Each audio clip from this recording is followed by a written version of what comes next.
তো good morning সকলকে। তো সকাল সকাল চলে এলাম আবার অযোধ্যা স্টেশনে। তো এই স্টেশন থেকে এবার গাড়ি ধরে আমরা চলে যাব দেওঘর বাবাধাম। তো কোন ট্রেনে যাচ্ছি সবই দেখতে পারবে ভিডিওটিতে। তো এখন আমি স্টেশনের ভিতরে যাচ্ছি। এই যে অযোধ্যা স্টেশন দেখতেই পাচ্ছ, খুব সুন্দর চারপাশটা, আর কতটা ভিড় তো দেখতেই পাচ্ছ। তো এই আবার অযোধ্যা স্টেশনে চলে এলাম। তো স্টেশনের ভিতরে ঢুকলাম। এই পার্থদা পোস্ট দিয়ে দিয়েছে ছবি তোলার জন্য চারপাশের ভিউ অযোধ্যা স্টেশনের। তো এখন সামনে লিফটে করো, সামনে এবার লিফটে করে উপরে যাবো, প্ল্যাটফর্মে যাবো। তো তারপরে লিফটটা কি যায়। তো আবারও চলে এলাম সেই বিশাল বড় হল রুম দেখতেই পাচ্ছ স্টেশনের উপরে, ওয়েটিং করার জন্য। তো এখানে ওয়েটিং করব, যেহেতু ট্রেনটা একটু দেরি আছে আমাদের আসতে। দেখতেই পাচ্ছ ওয়েটিং রুমের এখানে ওয়েটিং।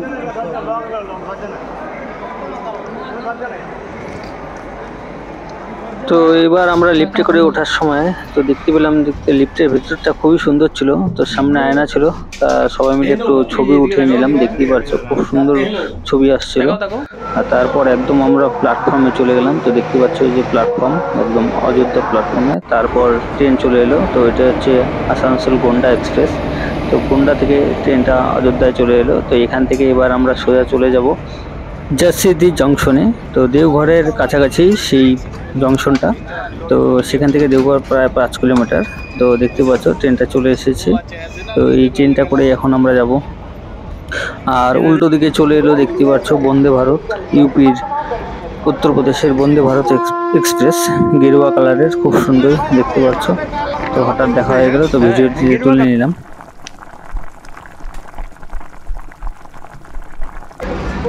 তো আমাদের ট্রেনটাও থেমে গেছে। তো এবার ট্রেনে ওঠার পালা।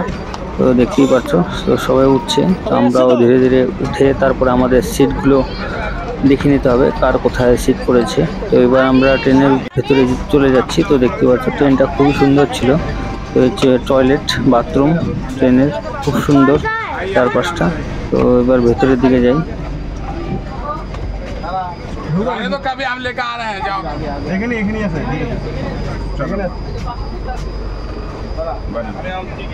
তো সবাই সবার সিট খুঁজতে ব্যস্ত। তো দেখতেই পাচ্ছ তো আমিও আমার সিটটা খুঁজছি, কোথায় সিটটা গেল। তো তারপর অযোধ্যা থেকে ট্রেনটা ছেড়ে দিয়েছে। তো দেখতে পাচ্ছ অযোধ্যা স্টেশন থেকে ট্রেন এবার ছেড়ে দিল।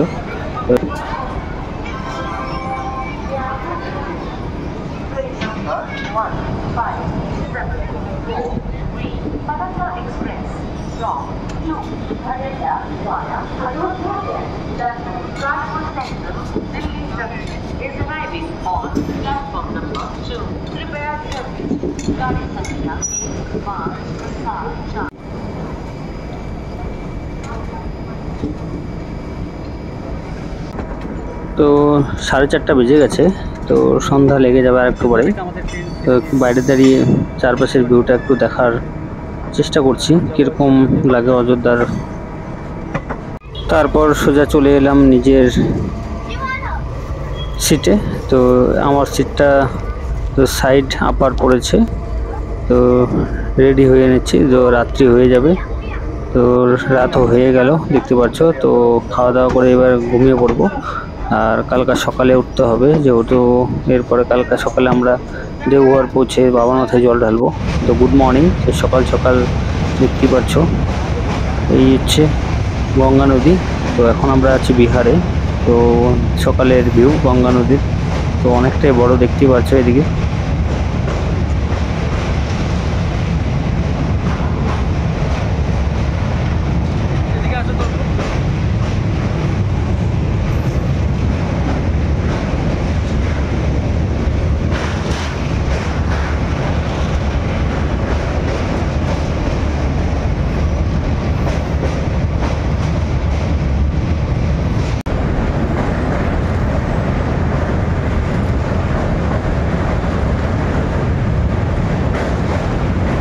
তো সকাল সকাল দেখতেই পাচ্ছ গঙ্গা নদীর ঘাটে অনেকটাই ভিড় লোকের, তো অনেকে স্নান করছে দুই পাশেই দেখতে পেলাম। তো তাই ভিডিওটিতে করে নিলাম। তো হয়তো বা কোনো তিথি ছিল আজকে, এই জন্য এতটাই ভিড় যে সবাই এখানে স্নান করছে। তো দেখতে পাচ্ছ পাশে, তো খুব সুন্দর লাগছিল, অনেকটা জায়গা নিয়ে, বিশাল বড় দেখতে পাচ্ছ পাশে মাঠ। তো এবার আমরা সোজা চলে এলাম এবার ঝাড়খণ্ড রাজ্যে। তো এবার আমরা ঝাড়খণ্ড রাজ্যে প্রবেশ করলাম। তো দেখতেই পাচ্ছ ঝাড়খণ্ড রাজ্যের পাশে এই যে মালভূমি, তো খুব সুন্দর ভিউ চারপাশের। তো সেটা মোবাইলে তুলে ক্যাপচার করার চেষ্টা করলাম। তো কিছুক্ষণের মধ্যে আমরা ঢুকে যাব আমাদের জাসিদি জংশন স্টেশনে। তো এই যে চলে এলাম। তো এবার আমরা ট্রেন থেকে নেমে পড়লাম। তো জাসিদি জংশনে চলে এলাম। তো এবার স্টেশন থেকে বাইরে বেরিয়ে যাব। তো বাইরের গেটটা একটু অনেক দূরে ছিল, তো হেঁটে হেঁটে যাচ্ছি দেখতেই পাচ্ছ। তারপর আমরা সোজা এবার চলে গেলাম দেওঘর বাবাধাম মন্দিরে। তো মন্দিরে ঢোকার আগে তো আমাদের ব্যাগগুলো রাখতে হবে। তো এখানেই যে মন্দিরগুলো আছে ছোটো ছোটো মন্দির, সেখানে এই ব্যাগগুলো রেখে 100 টাকা করে দিয়েছি, সেখানে ব্যাগগুলো রেখেছি এবং যে পুজো যে সামগ্রী সব কিছুই নিয়েছি। তো এখান থেকে পেয়ে যাবে, তোমরা ব্যাগ রাখতে চাইলে এবং পুজোর সামগ্রী নিতে চাইলে অবশ্যই নিতে পারো। তো এবার আমরা সোজা চলে যাব মন্দিরে।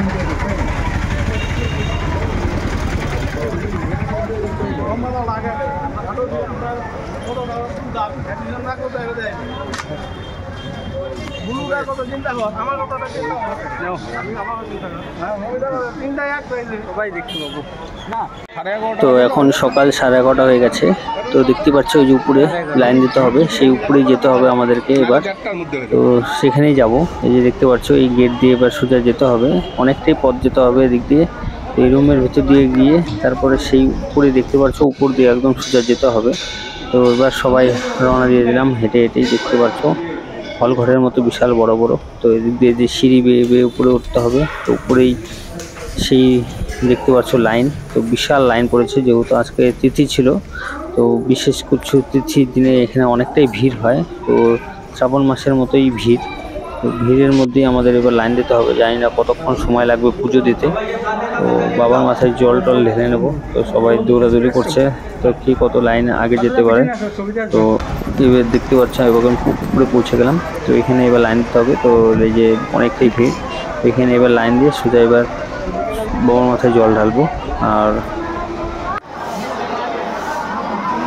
সামনে এই মন্দির দেখতে পাচ্ছ, তো অনেকটাই ভিড় দেখতে পাচ্ছ চারপাশে।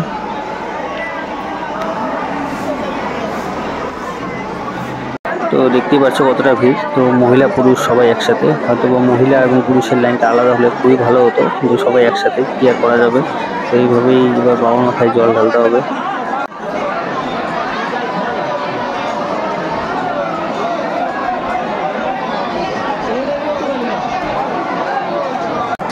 তো ভিড়ের মধ্যে আমরা সবাই আলাদা হয়ে গেছিলাম। তো যে যার মতন লাইন ধরে ধরে ভিতরে ঢুকে পড়েছে। তো ঢোকার পরে এবার আমরা সবাই আবার একসাথে হয়ে গেছি। তো দেখতেই পাচ্ছ সবাই একসাথে এবার একসাথে লাইন করে এবার আমরা বাবার মাথায় জল ঢালতে যাব। আর একদম সামনে এবার পৌঁছে গেলাম। তো দেখতেই পাচ্ছি যে মন্দিরের ভিউ চারপাশে। তো এখানে পুজো হচ্ছিলো, দেখতে পাচ্ছি যে লাইন। তো এবার আস্তে আস্তে নিচে গিয়ে তারপরে একদম মন্দিরে প্রবেশ করবো। তো দেখতেই পাচ্ছি মন্দিরে অনেকটা ভিড় ছিল। এবার আমরা মন্দিরের ভেতরে প্রবেশ করবো। আর যেহেতু মন্দিরের ভেতরে মোবাইল এরাও নেই, ভিডিও করা যাবে না। তো বাইরেটা আমরা এখান থেকে ভিডিও করে নিলাম। তো এবার আমরা পূজা দিয়ে বাইরে বেরিয়ে পড়েছি। দেখতেই পাচ্ছ এই যে বাইরে, তো এই যে বাইরে মন্দিরের চারপাশের ভিউটা। তো দেখতেই পাচ্ছ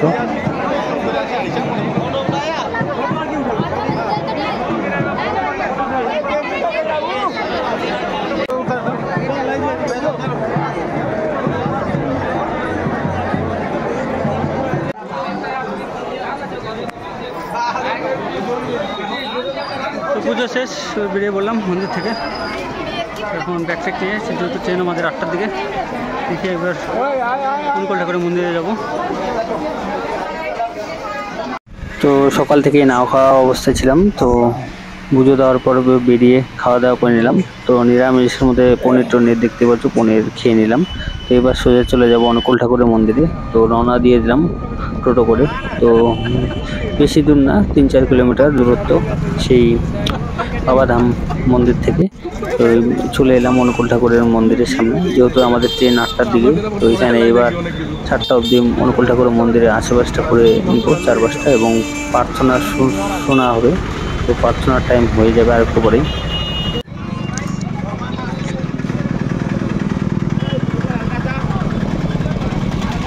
তো এখন আমি অনুকূল ঠাকুরের মন্দিরের সামনে চলে এসেছি।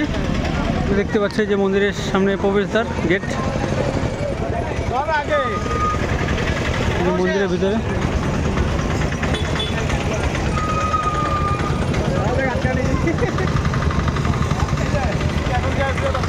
হ্যাঁ,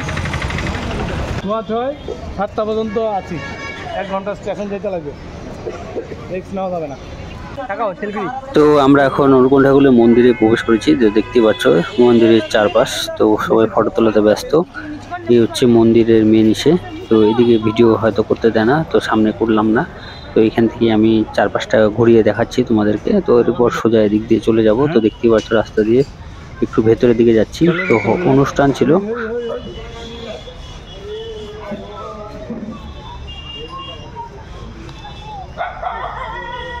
তবে রাম মন্দিরটা কিন্তু খুব সুন্দর হবে। হ্যাঁ, যখন তো রাম মন্দিরটা কমপ্লিট হবে। তো আমরা এখন অনুকূল ঠাকুরের মন্দিরের ভিতরে আছি। মন্দিরের একদম ভিতরে যাইনি, তো আশেপাশে একটু পরিবেশটা ঘুরে নিচ্ছি মন্দিরের চারপাশের। ইলেকট্রিসিটি ডিপার্টমেন্ট, এখানে অনেক সুন্দর সুন্দর পাখি দেখতে পাচ্ছ।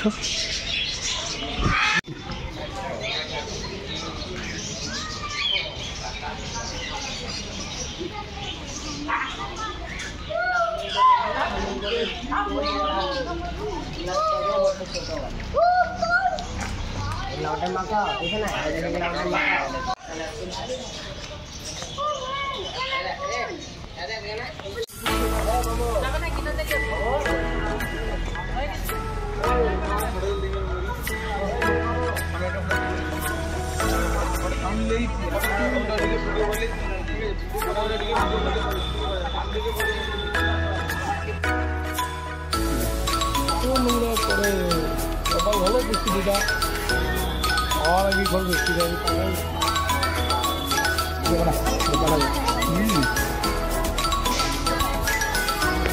তো এখানে ঝর্ণার মতন কিছু টাইপ হচ্ছে, বানানো হচ্ছে, কিছু রেডি হয়নি। তো ফুল দিয়ে সাজানো হচ্ছে।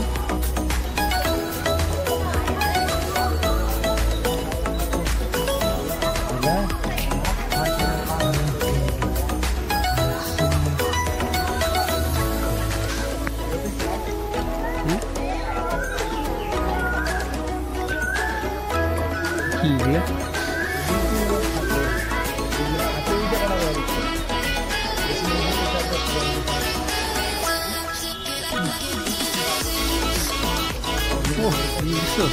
মানে লাইটিং করবে কালকে, সেই বানাইছে, সেই জায়গা থাকলে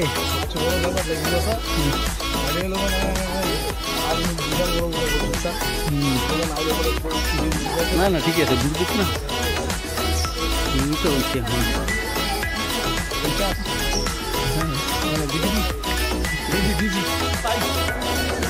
কোন স্টেশনে যেন আমি সে করছি, কি করছি বলতো, কোন বিহারেরই সামনে এসে ঘোরাফেরা করতেছে জামা, আরো বড় এই যে দরকার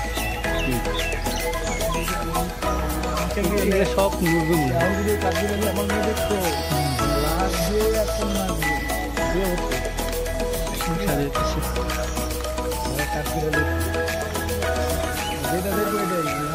এখনই নেন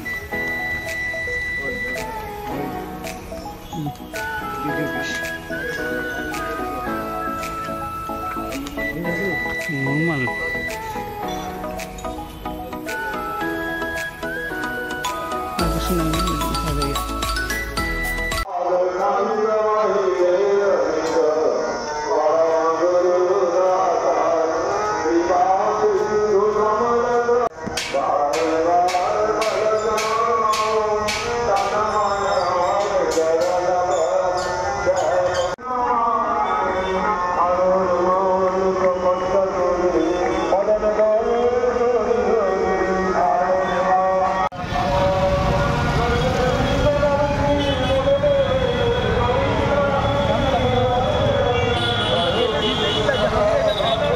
তো এখন আমরা মন্দির থেকে বেরিয়ে পড়লাম অনুকূল ঠাকুরের।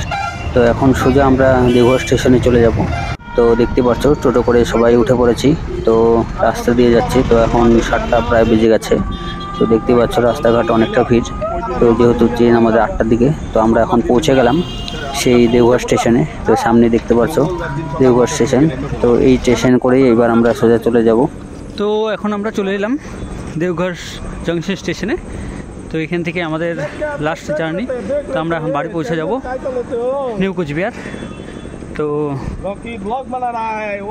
দেখতে পাচ্ছ দেওঘর জংশন এই স্টেশন থেকেই আমরা এখন চলে যাব। তো সব ডিটেলস বলছি স্টেশনে গিয়ে, তারপর ট্রেনে উঠে তারপরে সব ডিটেলসটাই বলছি।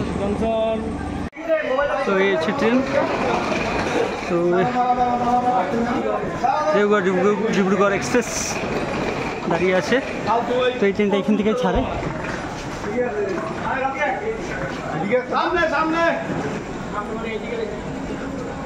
তো এটা সাপ্তাহিক ট্রেন, এখান থেকে ডাইরেক্ট ডিব্রুগড় চলে যাবে এই ট্রেনটি। তো এখন এই ট্রেনে উঠবো। আর আমার ভিডিওটি প্রায় শেষ, কারণ অনেকটাই ভিডিও হয়ে গেল। আর বুঝতে পারলে এই ট্রেনটা একদম ডাইরেক্ট ডিব্রুগড়ে চলে যাবে। তো এই রুটের মধ্যে যারা যারা পড়বে তবে এই ট্রেনটাতে যেতে পারবে। তো এখন ট্রেনে উঠবো। তো এবার আমরা ট্রেনের মধ্যে প্রবেশ করতে লাগলাম। তো দেখতে পাচ্ছ স্টেশন তো চারপাশ অনেকটা রাত্রি হয়ে গেছে। তো এখন আমরা আমাদের সিটটা, যাদের যাদের যেসব সিট আছে তো সবাই বুকিং করে নিচ্ছে। তো কামরার ভেতরে প্রবেশ করতে লাগলাম আমরা। তো আমি আমার সিটটাও পেয়ে গেছি। তো একবার সিটে উঠেও পড়েছি। তো এখানেই খাওয়া দাওয়া করে এবার শুয়ে পড়বো, যেহেতু অনেকটা রাত হয়েছে। তো দেখতে পাচ্ছ রাত্রেবেলা স্টেশনের ভিউ তো কামরা থেকে। তো ট্রেনটাও ছেড়ে দিয়েছে। তো এখন একবার ঘুমিয়ে পড়বো। তো কালকে সকালে একবারই দেখা হবে। তো সকাল হয়েও গেল। তো এবার গুড মর্নিং তো সকলকে। তো আমাদের জার্নি ওখানে প্রায় শেষ। তো চারপাশের ভিউ সকাল সকালে। তো এবার আমরা সোজা চলে যাবো নিউ কোচবিহার স্টেশন। আর ব্লগটি আমার ভালো লেগে থাকলে অবশ্যই চ্যানেলকে সাবস্ক্রাইব করে রাখো এবং বেল আইকনে ক্লিক করো, তাহলে নতুন ভিডিও ছাড়লে তার নোটিফিকেশান তোমাদের মোবাইলে চলে যাবে। তো এখন আমরা প্রায় চলে এসেছি জলপাইগুড়ি। তো এই হচ্ছে জলপাইগুড়ি হাইকোর্ট। তো ট্রেন থেকে দেখতেই পাচ্ছ হাইকোর্টের ভিউ খুব সুন্দর লাগছিল, তা ভিডিওটিতে তুলে ধরলাম। তো নেক্সট দেখা হবে পরবর্তী ভিডিওতে, পরবর্তী ব্লগে।